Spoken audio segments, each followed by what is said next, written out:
আমি জানি তুমি ভিডিওটা দেখবে না, তুমি চলে যাবে কারণ শয়তান তোমাকে এই ভিডিওটা দেখে দেবে না।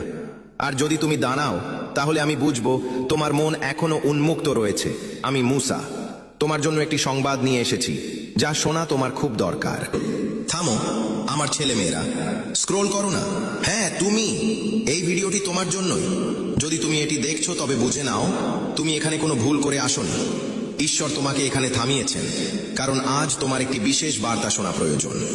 অনেকেই এই ভিডিওটি দেখে এড়িয়ে চলে যাবে, কিন্তু তুমি রয়ে গেছো, আর এটাই সেই সংকেত। মহাবিশ্ব তোমাকে কিছু বলতে চাইছে। একটু শান্ত হয়ে শোনো। ভগবান, ঈশ্বর, আল্লাহ সব দেখছেন তোমার পরিশ্রম, তোমার কষ্ট, এমনকি সেই রাতগুলো যখন তুমি চুপচাপ কেঁদে সবকিছু ভগবানের ওপর ছেড়ে দিয়েছিলে। তুমি হার মানোনি, তুমি সব সহ্য করেছো, তবুও হৃদয়ে এক চিলতে আশা বাঁচিয়ে রেখেছো। আর আজ ঈশ্বর সেই আশারই জবাব দিচ্ছেন। শোনো, আগামী কয়েকদিনের মধ্যে তোমার জীবনে বড় কোনো পরিবর্তন আসতে চলেছে আমার আশীর্বাদে। হয়তো হঠাৎ কোনো সুখবর আসবে, থেমে থাকা কাজগুলো ধীরে ধীরে সচল হতে শুরু করবে, আর্থিক উন্নতির পথও প্রশস্ত হবে, বাড়ির অশান্তি ও মানসিক চাপ কমবে, পরিবারে ভালোবাসা ও শান্তি বৃদ্ধি পাবে। এসব এক নিমেষে ঘটবে না, কিন্তু মহাবিশ্ব ইতিমধ্যেই তোমার জীবনে বরকতের দরজা খুলে দিয়েছেন। শুধু একটা কথা মনে রেখো, ভয় পেও না, সন্দেহ করো না।